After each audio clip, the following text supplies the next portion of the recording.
So as Tatiana said, my name is Ashley, and I have been practicing working with families and children for over 20 years, long time at this point. My training is in counseling and supervision of counselors and extensive training and play as a play therapist supervisor. I provide supervision here in the US, but I also have many supervisees throughout other countries internationally that I provide supervision for. I appreciate everyone allowing me to present in English. And if something isn't clear, then please let me know, and I'm happy to clarify as well. So thank you so much for that. I have just a little bit about what I do. Most of my job at this point is doing trainings through Garrett Counseling or through Brave Play. I've got almost maybe 35 clinicians that work with me and my clinics in the south part of the United States. And part of my day-to-day job is to provide case consultation for these therapists alongside my clinical director. So usually when I get the cases in front of me, they are some of the more difficult ones. And today I'm going to give you just one or two simple things that I use with my team to help when you do have a difficult case and you want to consult with your supervisor or your supervisees, for those of you who do supervision. So hopefully you will come away with things to do with children and their parents, but also in supervision for yourself to grow yourself in your field. So if any questions, feel free to put them in the chat. If they are in English, I will do my best to answer them. And if they are in another language, then Tatiana will kindly translate for me as well. So, all right, let me get this PowerPoint started. See if we can do this right the first time. Okay, can you guys see that? Yep, okay, awesome. This link will also be in the chat. I think I already put it in, but I lost my chat box when I shared my screen. I will make sure that you have this. There's going to be a few handouts that I'm going to talk about as we spend the next hour and a half together, that you will be able to pull those handouts from this folder in the drive. So if there's something that you need that I do not put in there, please reach out and I'll make sure you get it as well. So the reason you signed up for this today, we're going to look at two case studies. I'm going to walk you through them and talk about how we use Sandtray with a parent and with a child. And we're also going to talk about utilizing this modality online. We're going to practice with an online Sandtray today, just so you can see that resource and play with it. And then we're going to talk a little bit about what that looks like with case consultation. Okay. So one of the things I always want to start out with, the research that we have in the neuroscience field for mindfulness and having a heart of gratitude and an attitude related to thankfulness, we have seen across the field between mental health, between cardiac and heart, all the way down to the central nervous system, the research that is connecting those in so many ways about mindfulness and having that heart of thankfulness has shown to be very beneficial for us. And so I want us just to start off with a Brave Play activity to get us using both our left and our right brains. Many times when we show up to learn something, we have our left brain ready to go. And so I want us to actually be able to use both sides of our brain today. So we're going to try this out. So there is a handout in your chat that takes you to a PDF of this. So if you can't see it, then you have it there as well. But what I want for you to do is just choose one or two things that represent something that you are grateful or thankful for today in this moment. So I'm going to give you just a minute or two to look around. Something that you are thankful or grateful for in this moment today.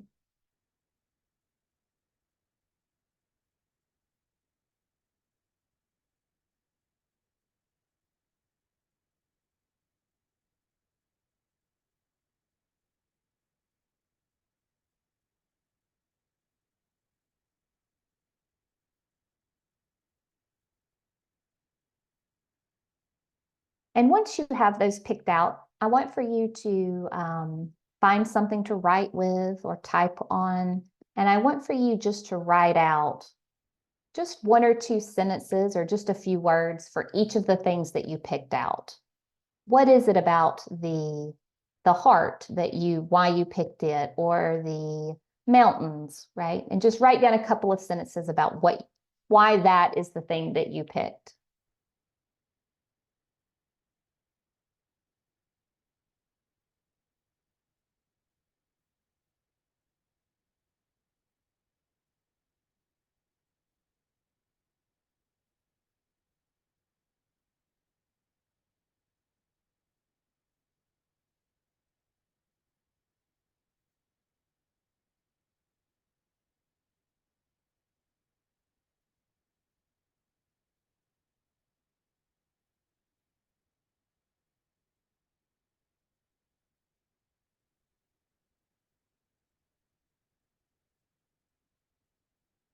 And then after you find those, I want for you to choose a couple of things, maybe two things, to represent a change that you want to make in your personal life.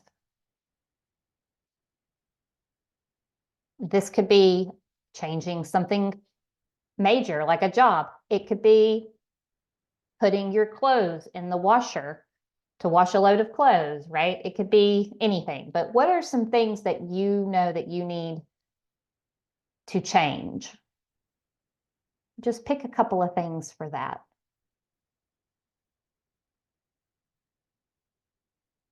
And once you pick them, I want you to take a minute and write down your thoughts.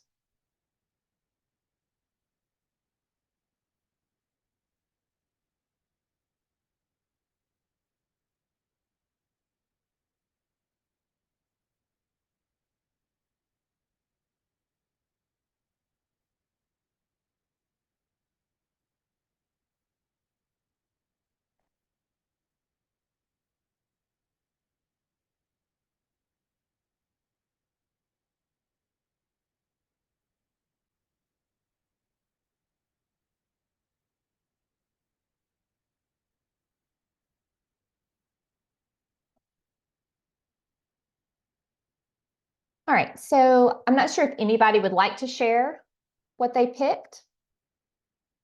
If you would, feel free to unmute yourself and share with us maybe what you picked, that one of the things that you're grateful for or thankful for. Would anyone like to share?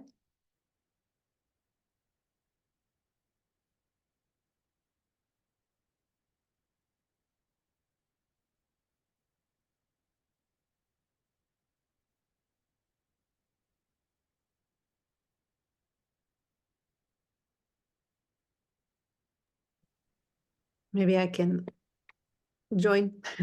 Absolutely. So yeah, I would say that I picked this dog, little dog face. My dog is black and white, and I'm thankful for having him. in my life. I wanted him very, very long, so he's here. And we spent some time today outside. So that is what I'm grateful for today. Okay. Thank you for sharing.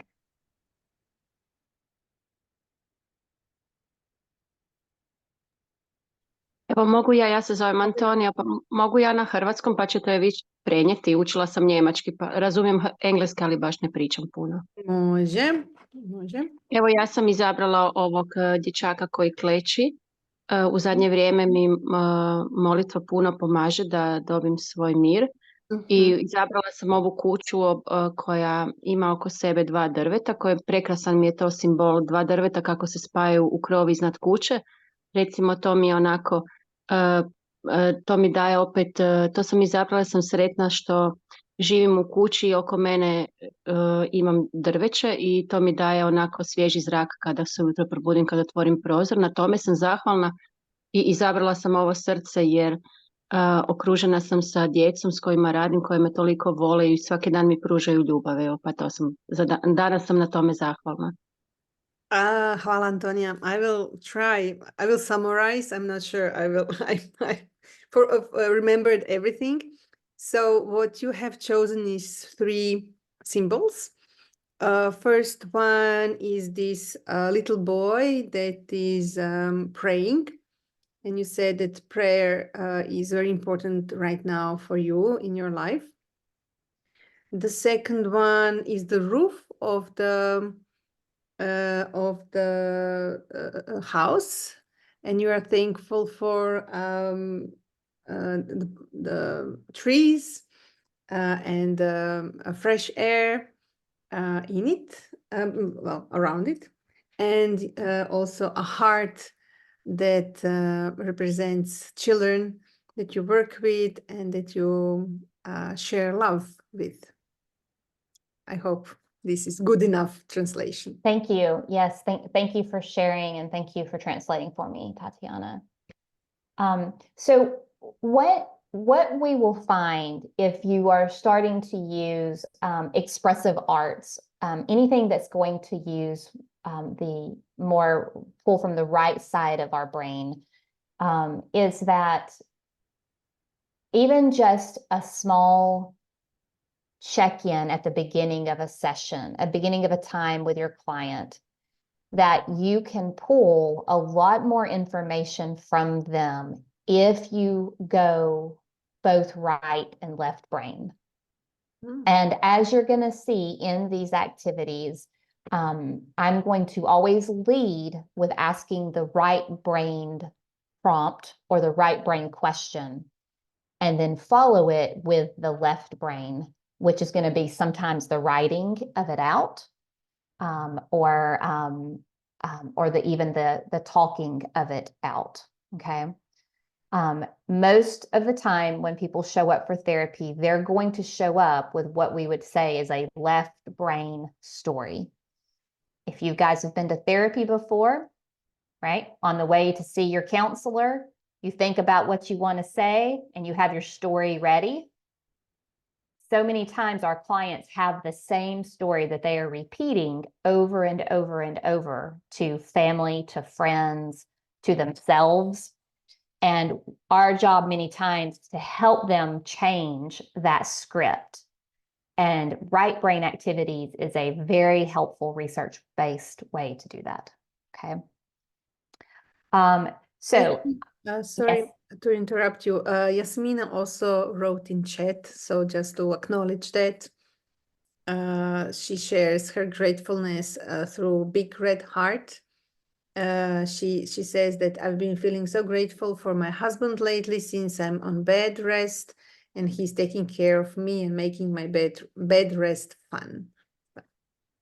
Thank you so much. Thank you for sharing that in the chat with us. Yeah, absolutely.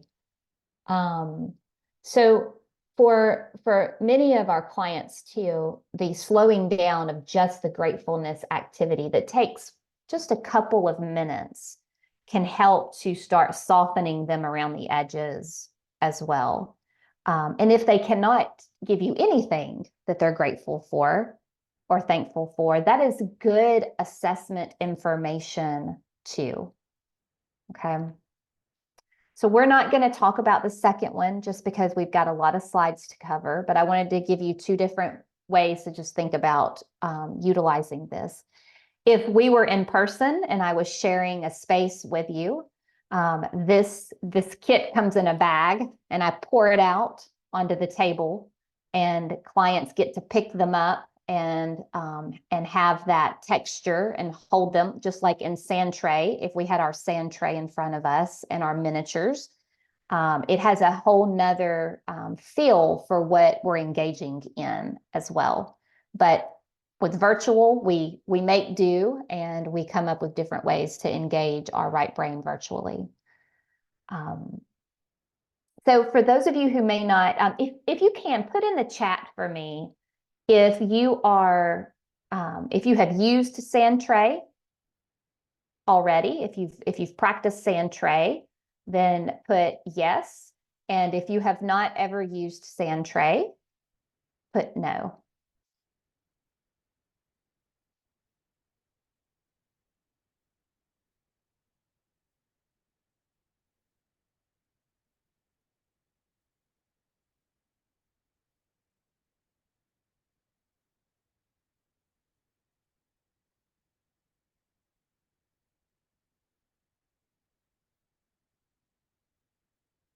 So it's about an even split here.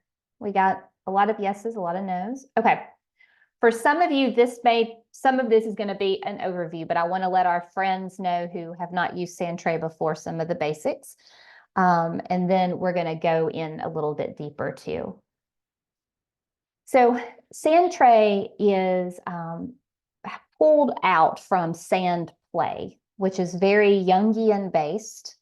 But Sandtray is not as stiff and rigid as Sandplay is. So for many clinicians, they find that Sandtray is a lot easier to utilize with their clients.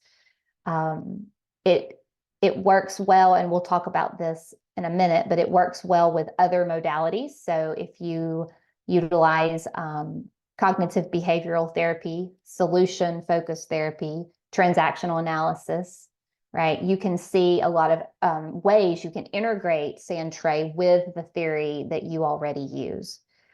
But what is Sandtray? So for those of you that don't know, it is utilizing a collection of miniatures, which we call them miniatures, but many times you look at them and you're like, oh, they're little toys.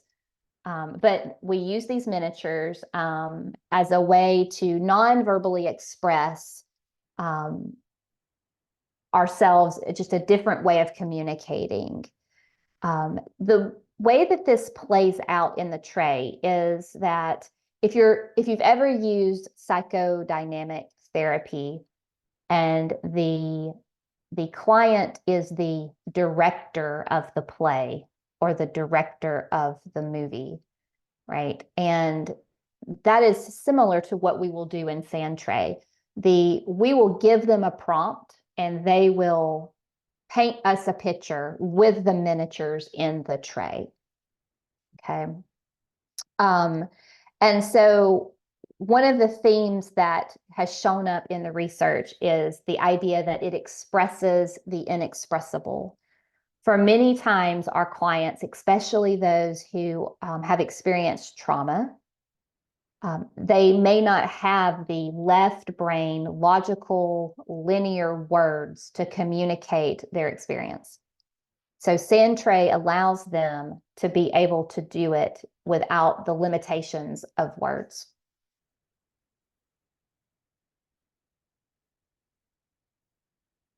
For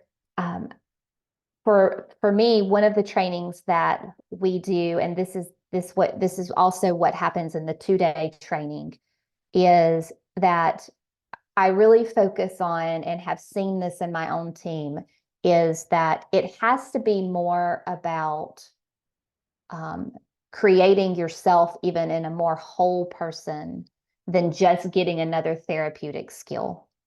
So what does that mean? It means that when you build your own trays, and you start thinking about your own self as a person, then these techniques take on a different depthness. You're able to really understand the power of them. And what it does is it makes us better therapists and better people when we do our own work.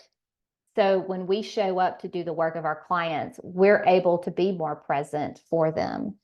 And so I always want people to look at Sandtray as more of even their own journey as they're learning it, so that whenever they do use it with their clients, they can show up even better for themselves.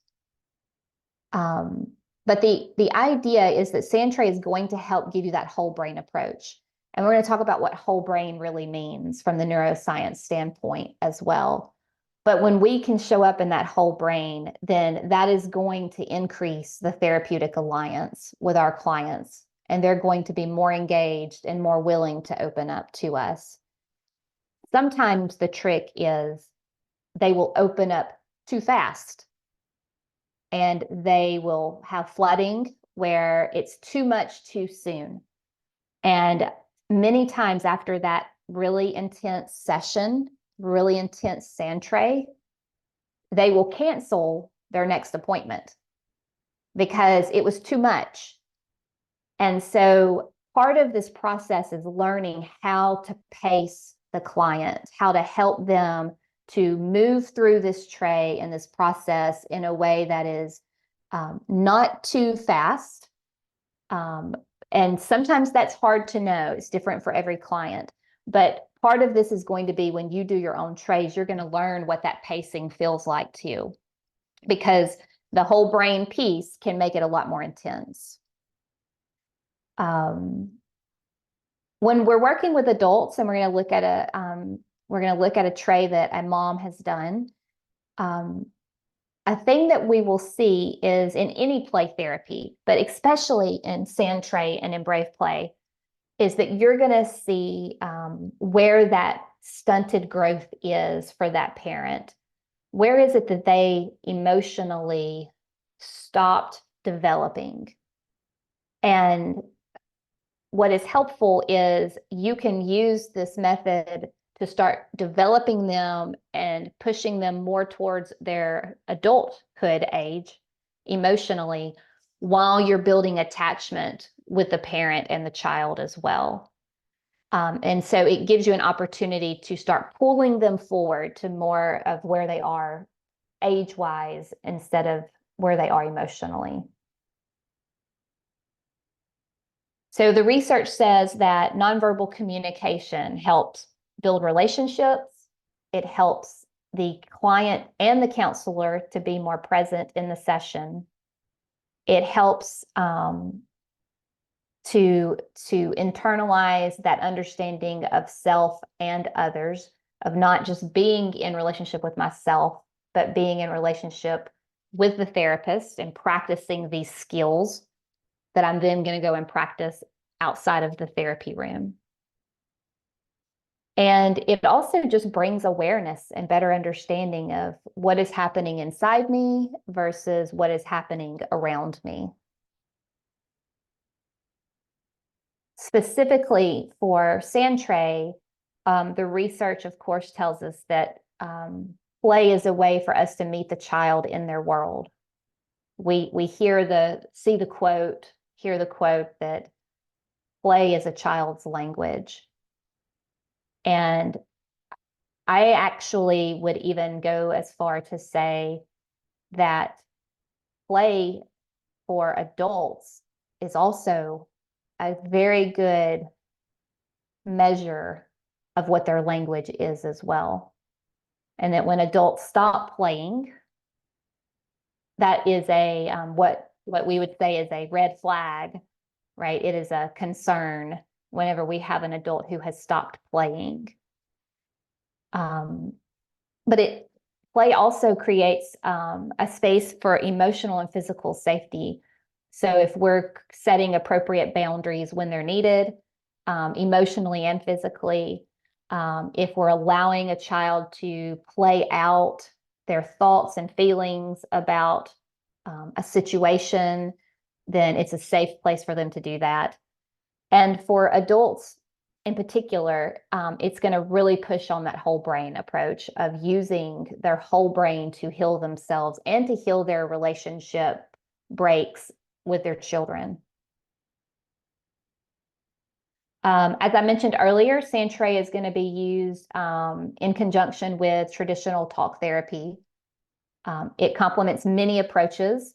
So again, CBT, solution focused, transactional analysis, DBT, if some people are using DBT.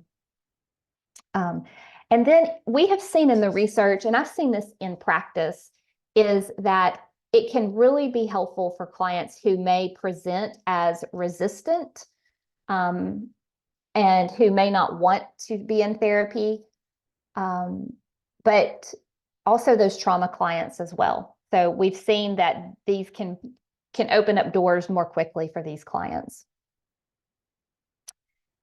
You're familiar with this probably when we think about what does right brain and left brain look like. For those of you who may not be, I just want to give a quick overview. When we talk about using our left brain, the left hemisphere of our brain, this is where things are going to come that are logical, linear, linguistic, and literal. So all of our L's are going to come from the left brain. When you have a client who is telling a story from the left brain, right, they're going to have a stop, right, a middle, a beginning, a middle, and end of their story. They're going to have all the details they're going to outline. When someone is telling a right brain story, it's going to be all about how it felt for them. Where did they feel it in their body? The body is giving the information. My chest was tight. My stomach hurt. Right? My face was all scrunched up. My jaw was clenched. If any of you guys are jaw clenchers, where when you get stressed, you bite down, right?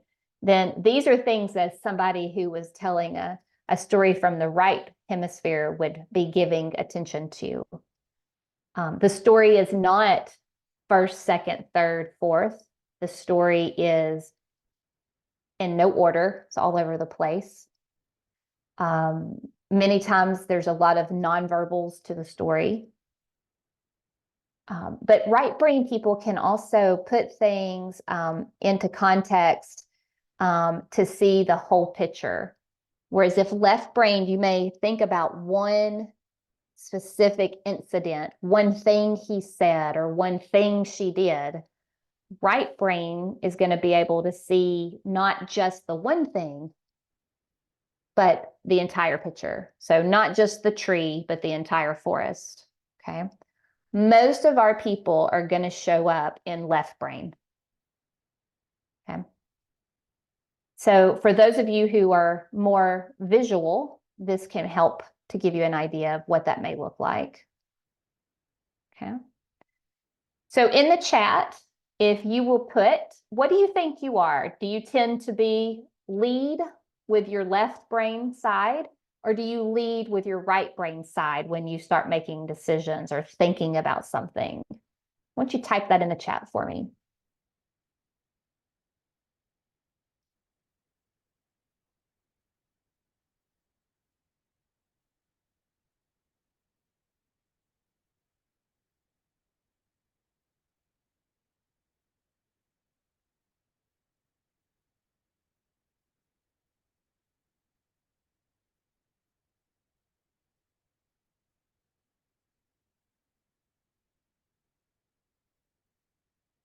Left mostly. Yep.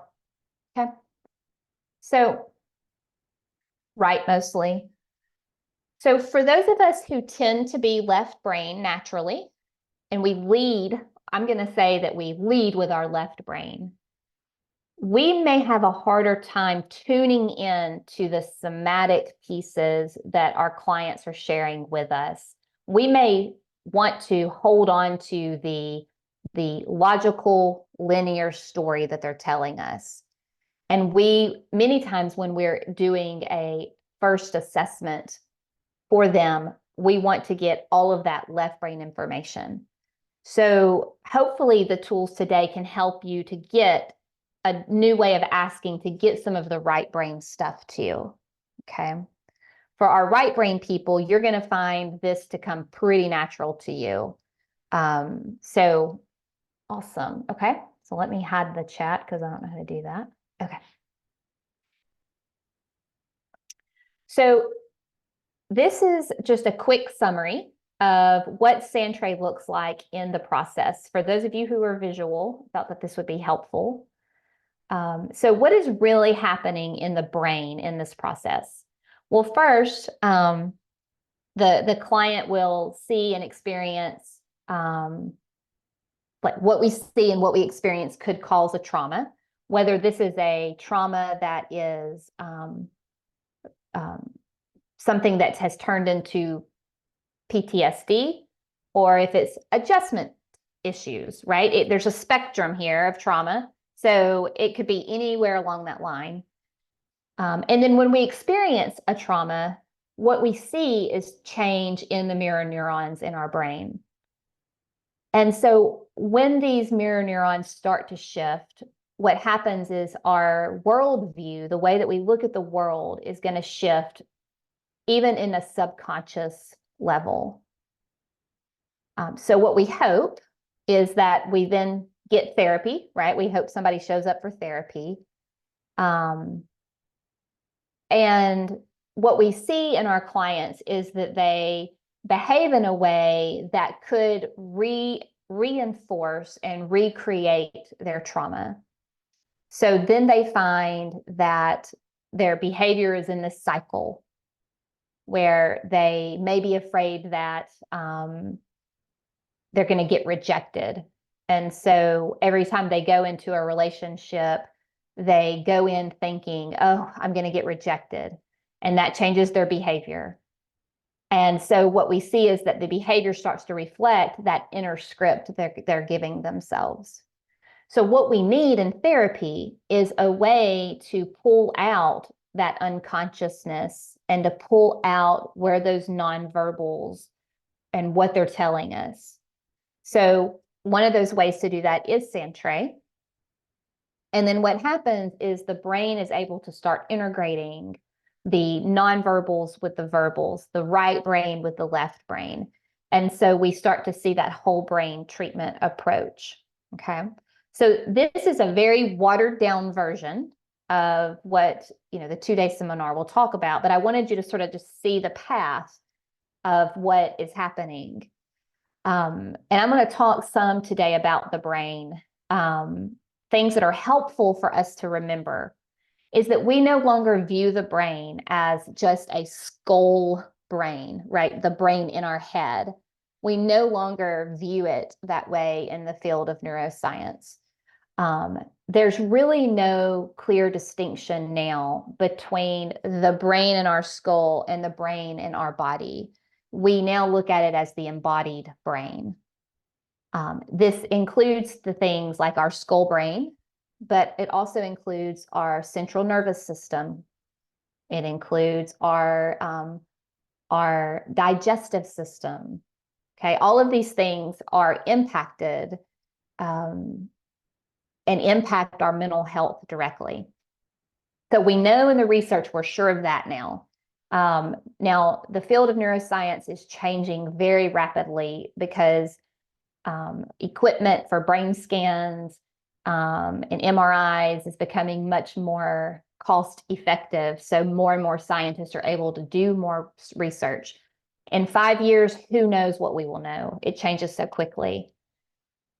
But what we do see is that when we think about clients who have experienced trauma, or for any of us who have experienced trauma, we know that trauma will start to shift our physical body. So just some examples here. Our eyes begin to be narrowed. So we get what we call tunnel vision, right? Our ears begin to filter on different wavelengths. So the things that we even are hearing are different. We can focus on just certain sounds that we hear. And even our skin changes on how it responds to the environment that it's in. And then there's the below the consciousness response, whether that could be implicit memories that comes up in physical ways. So we look at it now as not just a skull trauma, but an entire whole body trauma experience. And the reason that this is important is because we think that about 80% of the information that is occurring in our world is what we call the coming up. So it's coming up from the brainstem into our skull brain, all the way up to our frontal lobe. Okay. Now, what does that really mean? It means that all of the sensory stuff is what's coming up first. The tightening of the chest, the shortness of the breath, right? All of these somatic responses are what we are experiencing first. And so by the time we have already been flooded or dysregulated, it's so hard for our prefrontal cortex to be like, oh, I'm okay, I'm safe. This is a physical response to something that happened to me a year ago or 6 months ago. Our prefrontal cortex, it's a hard thing to ask it to do when all the information coming up is like, danger, danger, danger, danger, danger. And our prefrontal cortex is like, where's the danger? Where's the danger, right? So we have to figure out how to connect these pieces for our clients, okay? So Sandtray in trauma work, what we have seen is that, first of all, just even the physical touch of the sand activates sensations in the brain that that travel straight to the prefrontal cortex. So it's going to go straight to here, which is our least developed and our last to finish developing. We think it develops until about 25 now.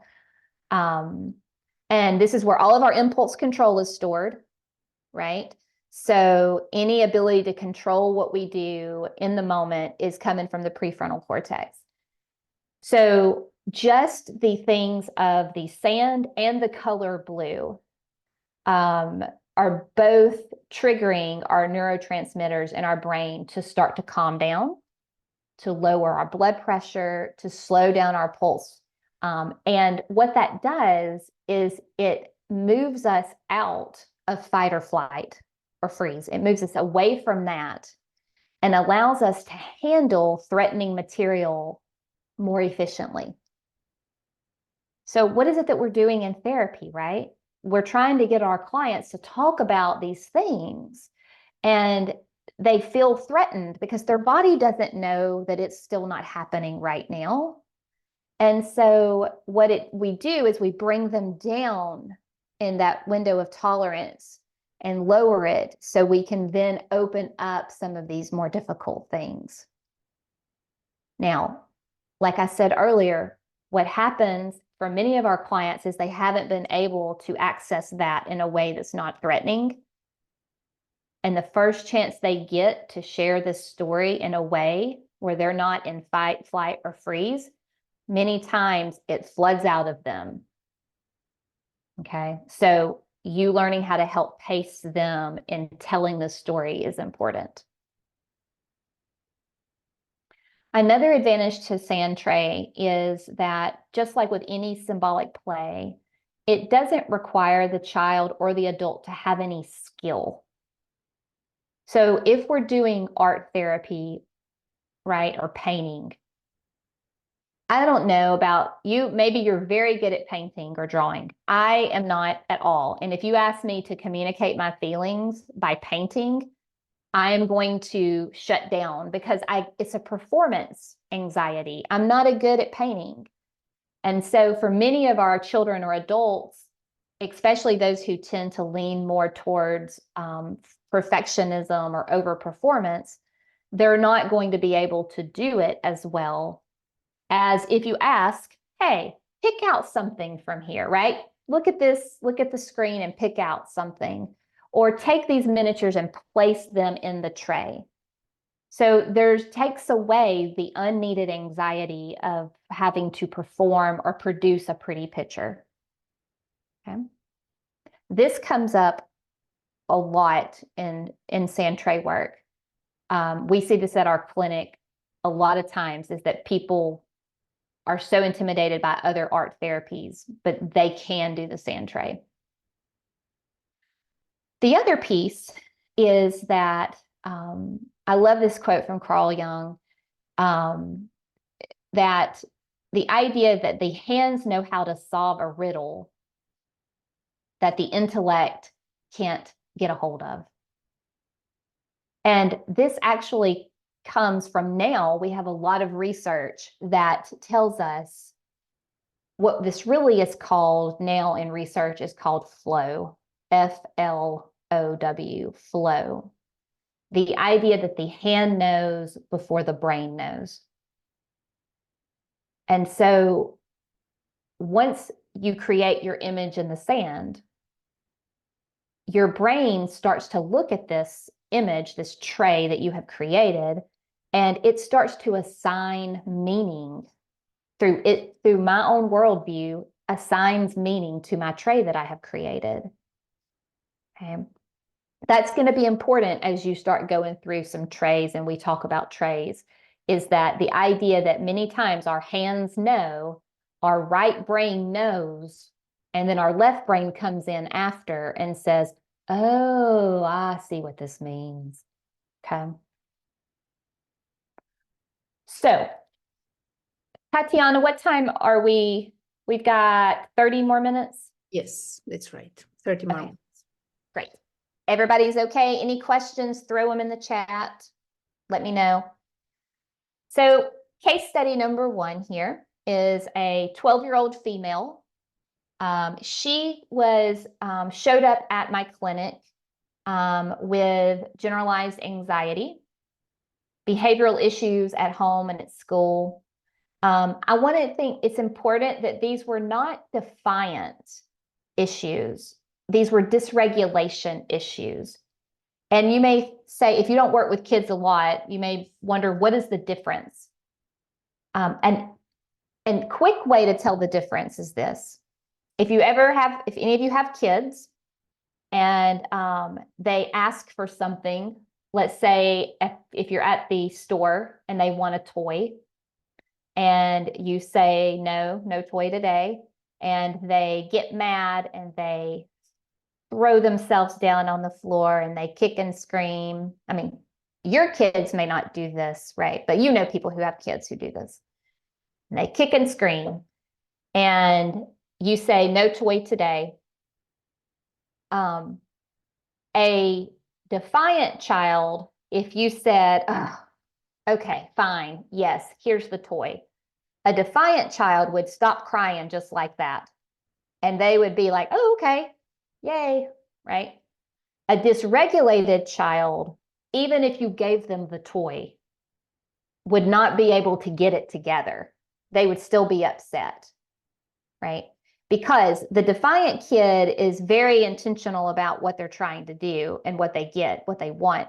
A dysregulated child is nervous system has went off the rails and they cannot regulate themselves to even calm down. So with this child, we were seeing dysregulation in the school and in the home. It wasn't defiance. And then we saw that there was a very low tolerance for change. So changing classes, if the teacher changed the directions, if the parents decided to go on a trip at the last minute, go on vacation, go on holiday. So then we have for that there was this battle with her between rigidity and chaos, of having everything in very strict order or having everything and nothing in its place. So one of the trays that I did with her was to show me what your anxiety looks like, to show me what it feels like. Okay. All right. So this was her tray for that directive.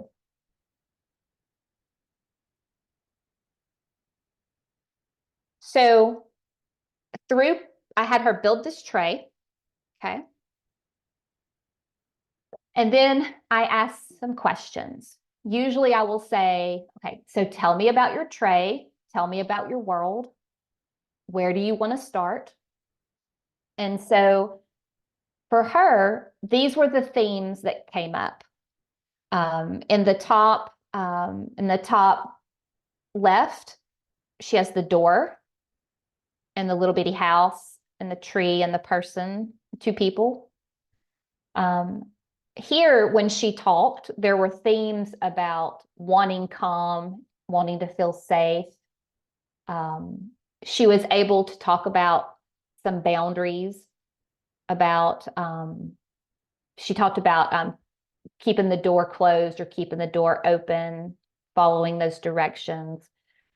But there was also a theme here of how it was really hard for her to allow people to help her. Okay. So then she went over to the top right, and she talked about how it was hard for her to focus at school. She said that she would find herself thinking and worrying about things when the teacher was talking, and that then she would get in trouble because she could not answer the questions. The symptoms here were different. It was not ADHD. It was not attention deficit. It was definitely anxiety related. And she said that sometimes she finds it hard, like things are so scattered, so that she had everything just laid out in the corner and no sense to it. In the far right, she said that she was having thoughts that she didn't want to have. So she was having intrusive thoughts. And that sometimes she felt so upset inside that she wanted to hurt herself, or if she got mad at others, that she would want to hurt them, and that scared her. Okay, so we were having some intrusive thoughts. And then she talked a good bit about conflict with her friends and school and family. She was able to recognize some good relationships, but she also said that because she would become so dysregulated that she was able to say it has hurt a lot of the friendships that I've had at school. So she's had a hard time maintaining friendships for years, and spending the night with friends. Spending the night with friends was very stressful for her. And so she stopped doing it. And then she became more isolated from her peer group. Okay. And she said she put the brain in the middle because she said, all of this is happening in my brain, and nobody knows that this is happening. So she was very isolated in her thoughts. Okay.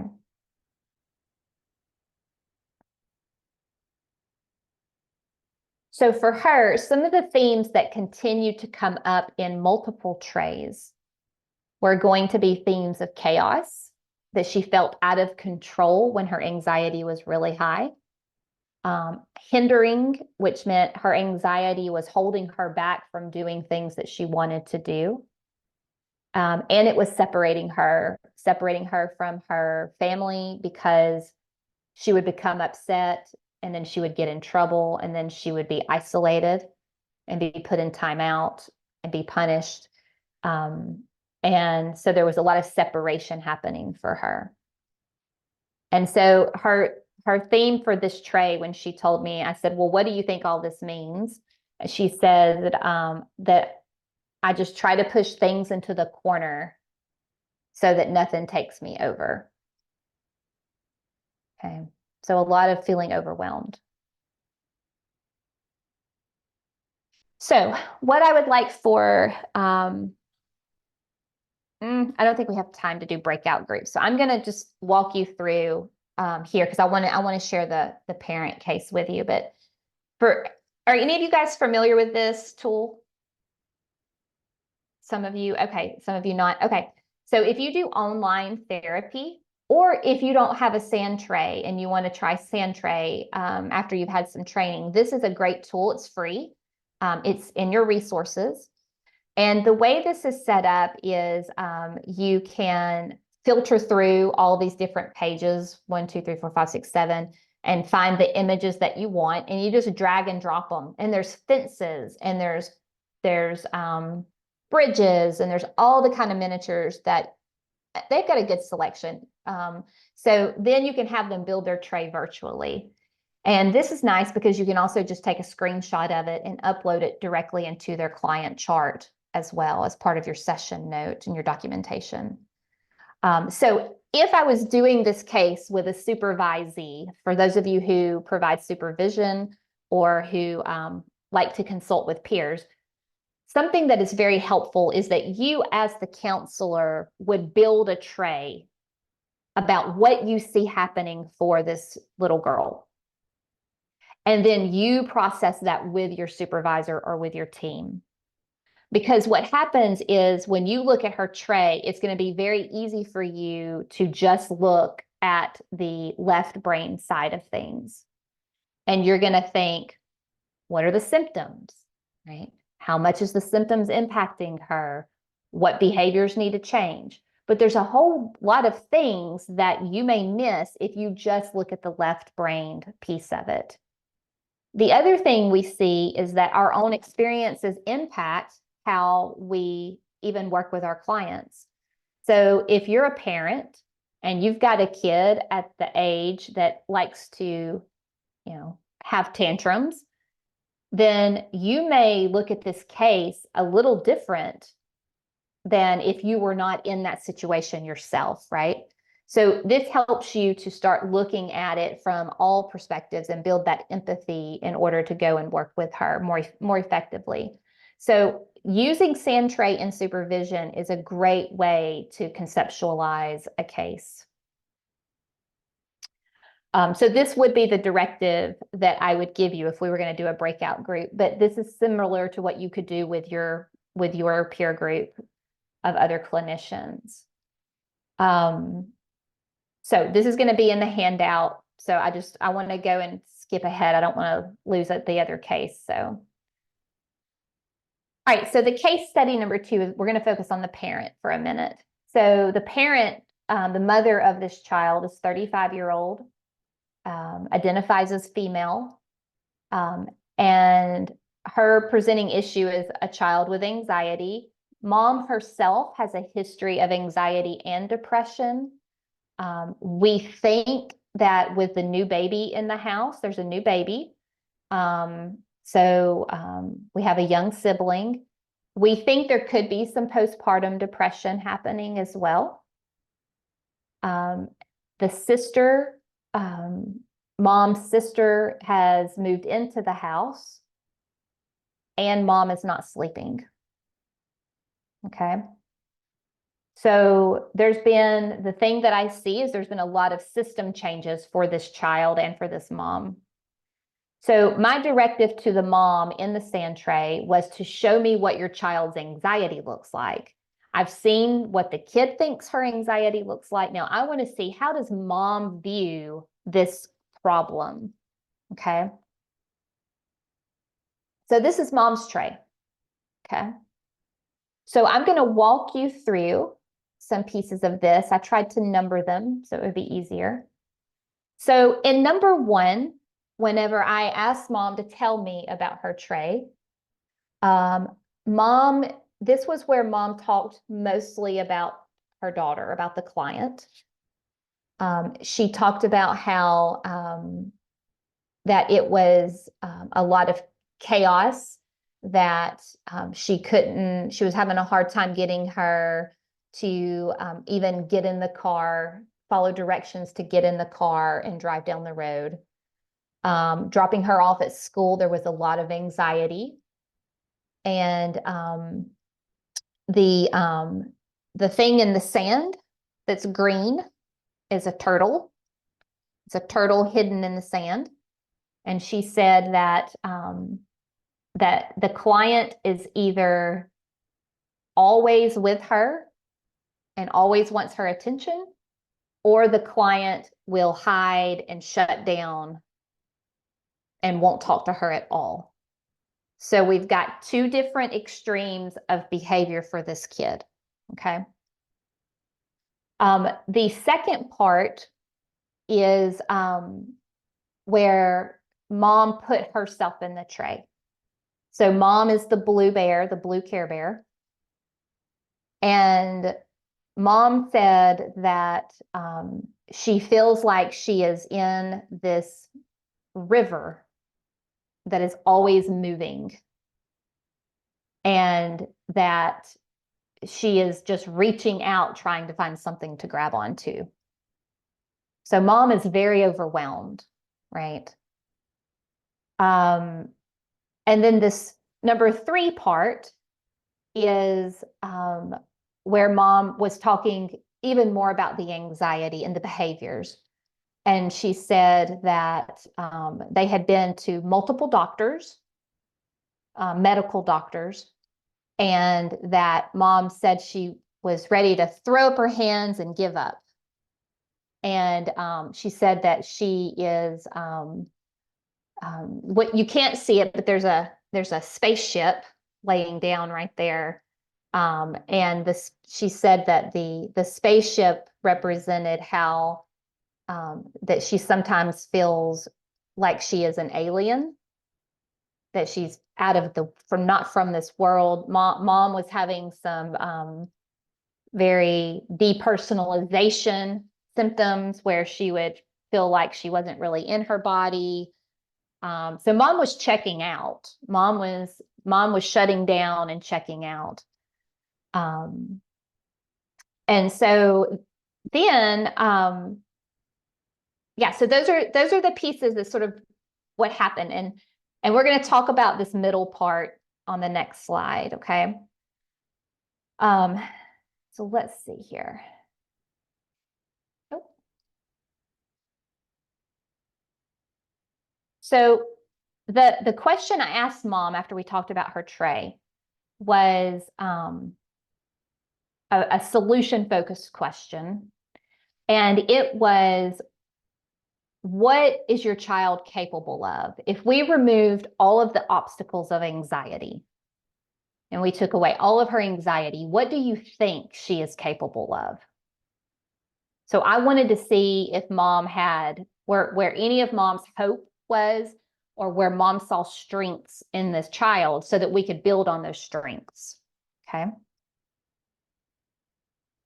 So mom reconfigured the tray, and you can see there's a lot of things that are removed from the tray. But after we provided mom with some education and did some processing about anxiety, after the education, this was what the tray looked like, okay? So mom put in more rocks. If you can see up where Blue Bear is, there's more rocks around the water.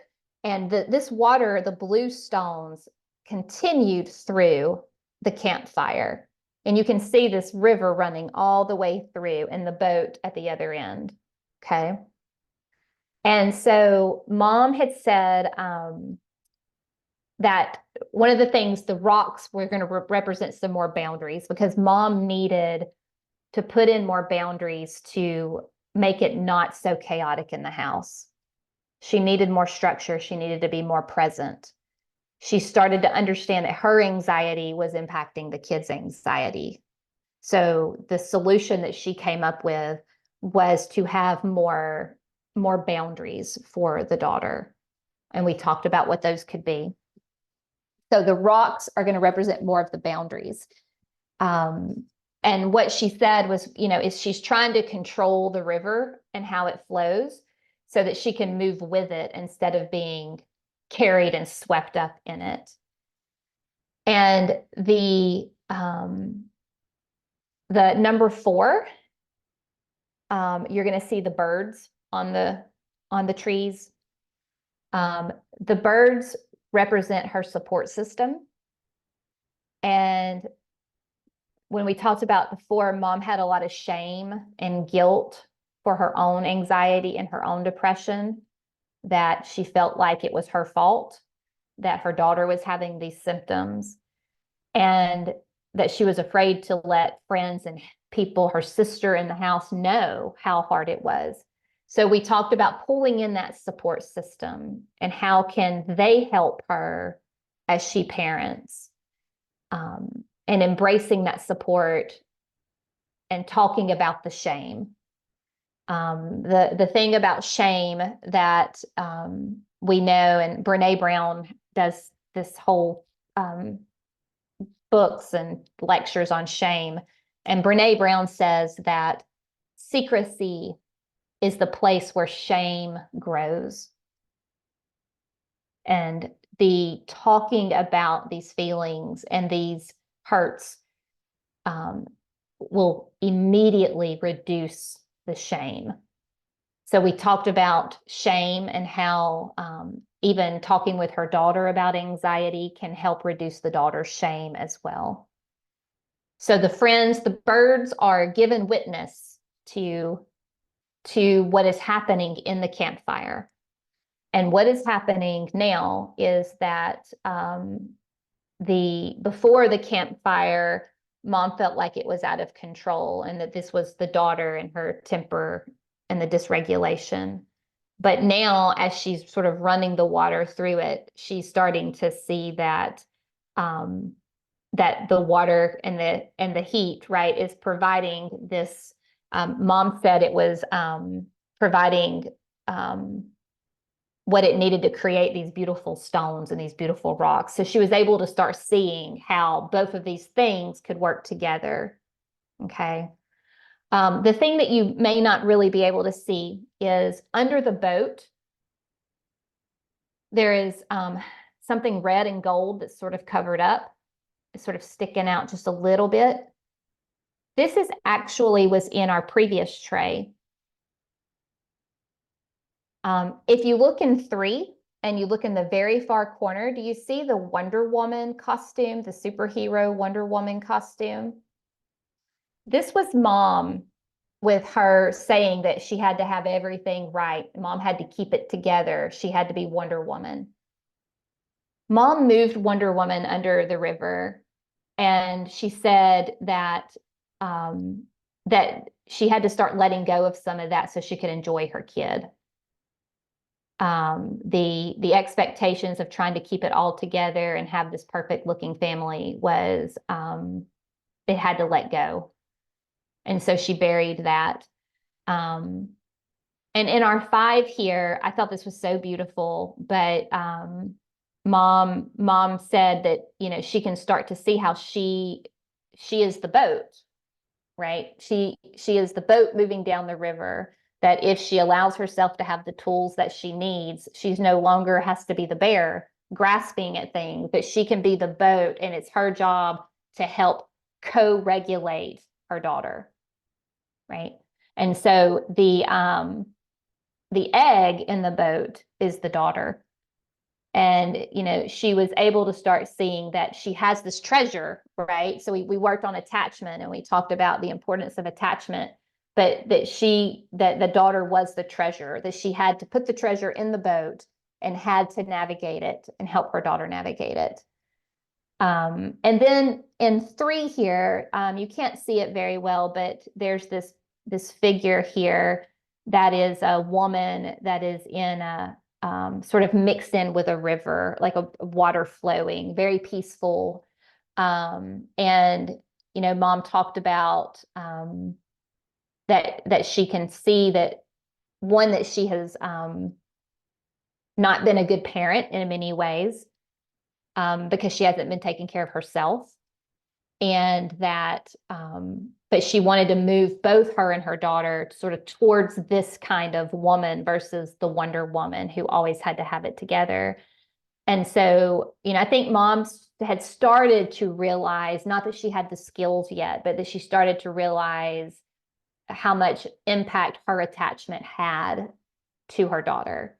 And so for us, what this really did was it got Mom's buy-in. Mom realized, oh, I have to be a part of this treatment. And so what we see is when we bring our parents in and we say, show me what is happening with your kid, show me how it impacts you. When we can see this more clearly, they can see it more clearly. And we get them now ready to work, and they're ready to engage in therapy. And most of our parents who will do this, if we can get them in to do a Sandtray, they want to come back and do more Sandtrays. And we do family Sandtrays, right? And we problem solve doing those Sandtrays. So here was some of the other things that we worked out in treatment with mom. Honestly, the biggest thing for this mom was the exploring how to create a boring environment to restore a sense of safety and to help them build the skills. So we taught mom, how do we get rid of anything extra right now? We want Maslow's hierarchy of needs. We want to start at the bottom for this kid. We want to restore safety. We want to restore routine. We want this kid to come home from school and be so bored that she has nothing to do. We want a calm brain.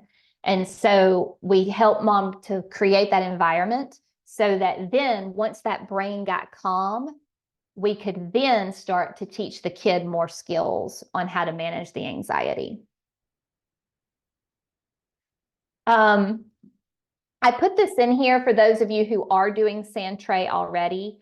We do talk about themes, and but you do have to be careful because sometimes a dog in a Sandtray is just a dog, right? Sometimes a dog is a best friend. Sometimes a dog is sadness. We don't want to assume what anything means. In Sandtray, we ask, tell me about your tray. Tell me what this is, because it may not be a dog. It could be a cat because you didn't have a dog, right? I mean, you didn't have a cat, so they pretend that the dog is a cat. It could be anything. So we always want to ask, but we do see that some things have themes.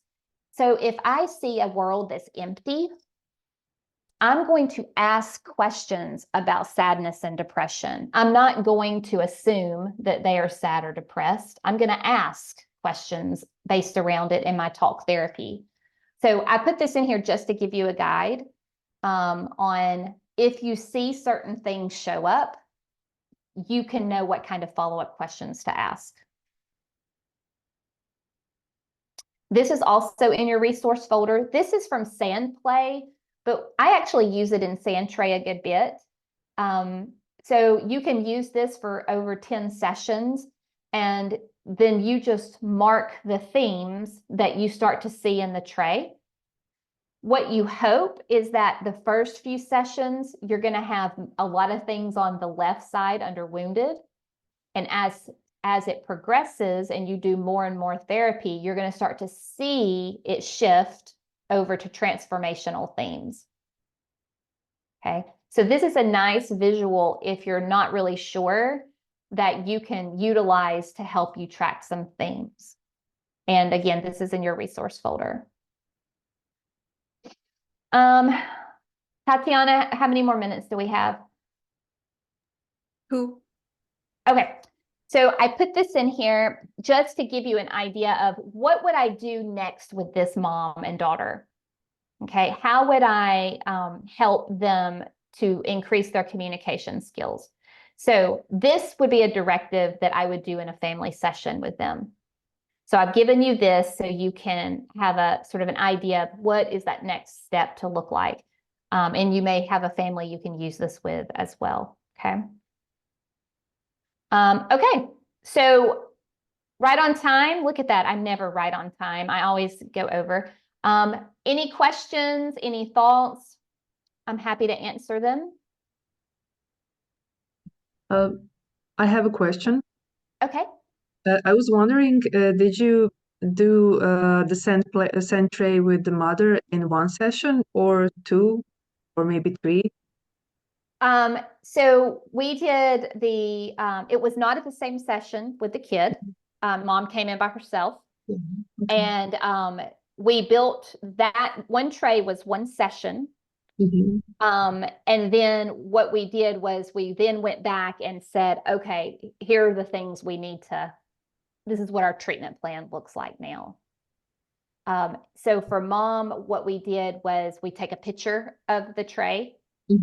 And then when mom came back in, she recreated that second tray using the picture and then what she wanted to change with it. Okay.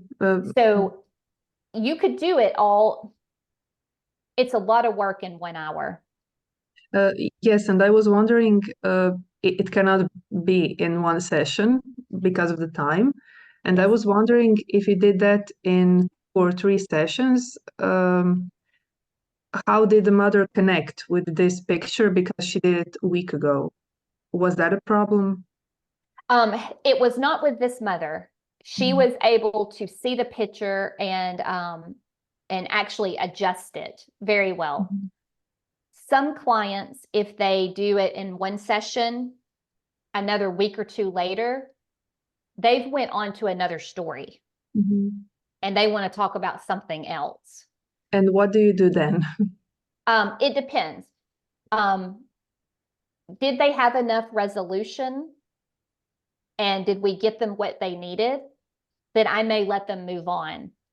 If they're avoiding and they shut down because they felt too much or they were flooded or they had shame, I'm going to give a little more pushback. I'm gonna push them a little more to dig deeper and to process it. It depends on your therapeutic relationship. The stronger the therapeutic relationship, the harder you can push. So I think it's going to depend on your client. Thank you. Good question. Thank you for asking. Okay, Ashley, I think at least myself, I know that I could have many more questions and comments, but honoring your time and time for everybody in group, I would say a big thank you. I find it very concrete, very clear, and I really hope that others also had beneficial, both from introduction of Sandtray and these two very concrete case studies. So thank you for that. You're welcome.